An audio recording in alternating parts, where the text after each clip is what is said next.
राधे राधे। जय श्री कृष्ण। श्री हरिदास। आज हम लोग भांडीर वन में दर्शन करने के लिए आए हुए हैं। कहा जाता है कि ये वो स्थान है जहाँ श्री कृष्ण और श्रीमती राधा रानी का विवाह हुआ था। कृष्ण और राधा के कथानक में रस लेने वाले अधिकांश रसिक यही जानते हैं उनकी कभी शादी नहीं हो सके, मगर गौड़ीय संप्रदाय में राधा के कृष्ण से विवाह होने का विश्वास किया जाता है। यही कारण है गौड़ीय मत से दीक्षित श्रीमती राधा कहते हैं, जबकि पूरे ब्रज में श्री राधा कहने का ही प्रचलन है। इन दो मतों के बीच हमेशा ही यह विमर्श कायम रहा है कि क्या वाकई कभी कृष्ण और राधा की शादी हुई थी। तो ब्रज का भांडीर वन एक ऐसा स्थान है जहाँ राधा कृष्ण के प्रगाढ़ प्रेम के अध्याय का हर आकर साक्षात हो उठता है। स्वयं ब्रह्मा जी ने भांडीर वन में आकर राधा कृष्ण का विवाह कराया, ऐसी मान्यता आज भी है। कहते हैं भांडीर वन एक ऐसी जगह है जहाँ राधा और कृष्ण के विवाह के सारे साक्ष्य मौजूद हैं। यदि आप यहाँ आएंगे तो आप खुद ये जान पाएंगे कि यहाँ पर हर वो साक्ष्य मौजूद है जिससे आप ये मानने पर मजबूर हो जाएंगे कि हाँ, राधा कृष्ण का विवाह हुआ था। भांडीर वन आज भी राधा कृष्ण विवाह की गाथा को जीवंत कर रहा है। ब्रह्म वैवर्त पुराण, गर्ग संहिता और गीत गोविंद में भी राधा कृष्ण के भांडीर वन में विवाह का वर्णन किया गया है। मथुरा से करीब 30 किलोमीटर दूर माट के गांव छाहरी के समीप यमुना किनारे भांडीर वन बसा हुआ है। करीब 6 एकड़ की परिधि में फैले इस वन में कदम, खंडिहार, हिंस आदि के प्राचीन वृक्ष हैं और इन वृक्षों के दर्शन से ही जीवन धन्य हो जाता है। भांडीर वन में बिहारी जी का सबसे प्राचीन स्थल माना गया है। यहाँ मंदिर में श्री जी और श्याम जी की अनूप जोड़ी है, जिसमें श्री कृष्ण का दाहिना हाथ अपनी प्रियतमा राधा की मांग भरने का भाव प्रदर्शित कर रहा है। सिर्फ एक यही ऐसा स्थान है जहाँ पर भगवान श्री कृष्ण श्रीमती राधा रानी की मांग में सिंदूर भर रहे हैं। बाकी सारी जगह तो आप देखेंगे कि भगवान श्री कृष्ण मुरली बजाते हुए दिखाई देंगे, पर यहाँ पर स्वयं भगवान श्री कृष्ण राधा रानी की मांग में सिंदूर भर रहे हैं। ब्रह्मा जी राधा रानी और भगवान श्री कृष्ण का विवाह करवा रहे हैं। ये सारी प्रतिमाएं आपको यहाँ देखने को मिल जाएंगी। मंदिर के सामने प्राचीन वट वृक्ष है। कुछ श्रद्धालु इसी वृक्ष के नीचे राधा कृष्ण का विवाह हुआ ऐसा मानते हैं। वट वृक्ष के नीचे बने मंदिर में राधा कृष्ण और ब्रह्मा जी विराजमान भी हैं। भांडीर वन में राधा माधव एक दूसरे को वरमाला पहनाते हुए भी देखे जा सकते हैं।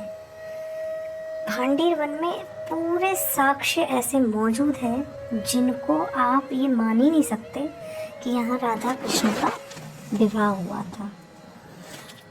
भांडीर वन में एक वेणुकूप भी है। ये देखिए, ये वही कुआं है जिसमें कंस द्वारा भेजे गए वत्सासुर का वध करने के बाद माधव ने अष्ट सखियों के साथ विराजी राधा रानी के कुंज में प्रवेश करना चाहा तो उन्हें रोक दिया था। तब ललिता, विशाखा आदि सखियों ने उनसे कहा, आपने गोवंश का अपराध किया है, संसार के सभी तीर्थों में स्नान से ही प्रायश्चित हो सकता है। तब कृष्ण ने इस कुएं में सारे तीर्थों का आह्वान कर उसमें स्नान किया था। भांडीर वन में यह पौराणिक कूप आज भी विद्यमान है। सोमवती अमावस्या के दिन इस कूप पर स्नान एवं आचमन के लिए हजारों श्रद्धालु आते हैं और उनका ऐसा मानना भी है कि अमावस्या के दिन इस कूप में दूध की धार स्वयं फूटती है और उसका आचमन करने से, स्नान करने से जो निसंतान दंपति होते हैं उनको संतान की प्राप्ति हो जाती है। ये वही कूप है। ये देखिए यहाँ पर इस कुएं की इतनी गहराई है, इसमें बहुत सारा जल है। भांडीर वन के पास ही बंसीवट नामक स्थान है। कहते हैं भगवान श्री कृष्ण यहाँ पर गायों को चराने आते थे। और यहाँ पर जैसे ही बंसीवट में हम एंट्री करते हैं तो ये देखिए ये श्याम तलैया है।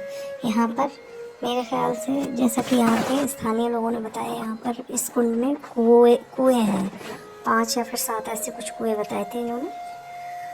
तो इसमें भी बहुत भारी जल है भैया, जिसे देख के डर लग रहा था। तो ये देखिए ये हम आगे बढ़ रहे हैं। यहाँ पे बहुत सुंदर सुंदर वृक्ष भी हैं, चारों तरफ हरियाली हरियाली, और बीच में ये श्याम तलैया है। कुंड बना हुआ है बहुत गहरा, जिसे देख के बड़ा अच्छा लग रहा है। चारों तरफ हरियाली और ये सब देखने में बड़ा ही सुंदर लग रहा है। ये स्थान भी भांडीर वन के पास ही मौजूद है। बंसीवट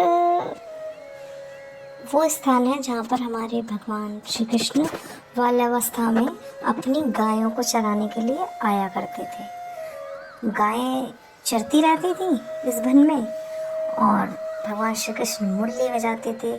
सारे पशु पक्षी उनकी मुरली सुनते थे। कहते हैं देवी राधा यहाँ पर श्री कृष्ण से मिलने और बंसी की तान सुनने आया करती थी, क्योंकि भगवान श्री कृष्ण इतनी मधुर बंसी बजाते थे कि हर कोई सुनने के बाद खिंचा चला आता था।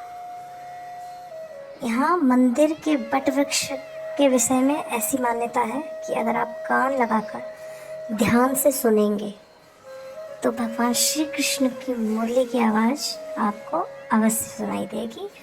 और ये लोगों की मान्यता नहीं है, हमने ये खुद प्रैक्टिकल में किया था। कान लगाकर सुनने पर उस वट वृक्ष से मुरली की आवाज़ सुनाई देती है। लेकिन होता ये उन्हीं लोगों के साथ है जो भगवान श्री कृष्ण के प्रति भाव रखते हैं, जिनमें ये भाव है कि हमारे भगवान श्री कृष्ण मुरली बजा रहे हैं या सुनाई दे रही है। जैसा कहते हैं कि जाकी रही भावना जैसी, प्रभु मूरत देखी तैसी, बिना भाव बिना विश्वास के आप कुछ भी नहीं देख सकते हैं, ना ही कुछ सुन सकते हैं। यहाँ चारों तरफ जो वृक्ष हैं, जो लता पताएँ हैं, कहते हैं एक एक वृक्ष एक एक लता पता, उनका आलिंगन करने से ही आपको अपने भगवान श्री कृष्ण के होने का एहसास होगा। इन्हें देखने से भी आज भी ऐसा लगता है कि ये वृक्ष कितने धन्य होंगे जिन्होंने हमारे भगवान श्री कृष्ण का स्पर्श किया होगा। यहाँ पे देखिए सुंदर सुंदर इस जगह पे मोर भी देखने को मिले थे और गायें भी थी बहुत सारी। ये देखिए हम फिर से वापस अंदर दर्शन करने के बाद में यहाँ इस श्याम तलैया पे फिर से लौट के आ चुके हैं, क्योंकि यहाँ का बड़ा अच्छा सा वातावरण लग रहा था। बीच में कुंड, चारों तरफ हरियाली, बड़ा अच्छा महसूस हो रहा था। बहुत और भी लोग हैं जो यहाँ पे बैठे हुए हैं इसके पास में, तो हमने सोचा थोड़ा हम भी यहाँ पे बैठ लें। बहुत अच्छा महसूस हो रहा था। यहाँ पे जो और लोग थे उनसे भी इस जगह के बारे में पूछा, चर्चा की, तो उन्होंने बताया कि इस कुंड के मतलब गहराई के बारे में कोई जानकारी नहीं है, कितनी गहरी है। इसके अंदर 5 कुएं हैं और कोई जानकारी नहीं है कितनी गहरी है ये। यहाँ के स्थानीय लोगों से जानकारी ली तब पता चला ये जो कुंड है इसकी गहराई 24 फुट है, लेकिन इसके अंदर जो कूप बने हुए हैं यानी कि कुएं बने हुए हैं उनकी गहराई पाताल लोक तक जाती है, ऐसा यहाँ के लोगों का कहना है। बाकी तो भाई हमें तो पानी दिखाई दे रहा है, कौन सी कितनी गहराई है हमें नहीं पता इस बारे में। लेकिन ये जो स्थानीय लोग हैं यहाँ के वो बता रहे थे भाई बहुत गहरा है, इससे दूर रहिए, कहीं ऐसा ना हो कि आप इसमें गिर जाएं, तो इससे दूर रहें।